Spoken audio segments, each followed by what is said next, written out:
हर खबर सच के साथ। पंडित जिंदा है इस खास पेशकश में आपका स्वागत है। मैं हूं शाहिद अंसारी। मुंबई में अरब सागर में ऑयल माफियाओं के खिलाफ मुंबई पुलिस और कस्टम, इंडियन कोस्ट गार्ड जैसी एजेंसियां कार्रवाई करती रही। बीते 2 दशकों से अरब सागर में सक्रिय ऑयल माफिया राजू पंडित पर मुंबई पुलिस ने कार्रवाई करते हुए उसे मौका के तहत जेल भेज दिया। लेकिन 2 साल पहले राजू पंडित जमानत पर बाहर आ गए।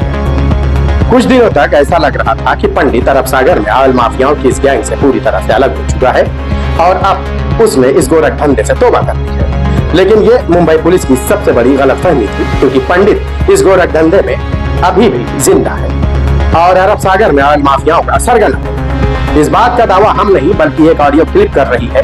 दावा किया जा रहा है कि ये ऑडियो क्लिप कुख्यात ऑयल माफिया राज किशोर दास उर्फ राजू पंडित की। सबसे पहले सुनते हैं पंडित की ये ऑडियो क्लिप।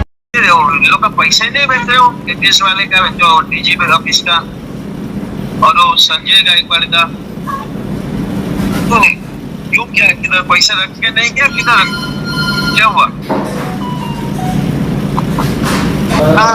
क्या देना है देना, उनके किसी में तबीयत के बारे में मुझे 2-3 दिन से टालता हूँ।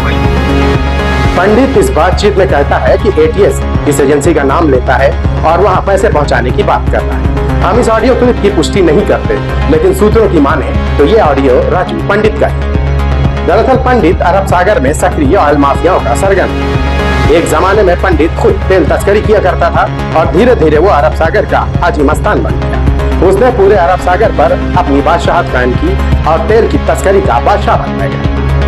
पुलिस महकमा में मौजूद पुलिस वालों से साठ गांठ करके उसने अरब सागर में मौजूद ऑयल माफियाओं और डिपार्टमेंट के बीच बिचौलिए का किरदार अदा किया और बहुत ही कम समय में अरब सागर पर उसने अपनी बादशाहत कायम कर दी। हालांकि मौका से जमानत मिलने के बाद पंडित के खिलाफ 2 FIR, जिसके बाद ये साफ हो गया कि पंडित न केवल इस गोरख धंधे में सक्रिय है, बल्कि वो फिर से बिचौलिया बनकर अरब सागर में तेल की तस्करी कर रहा है।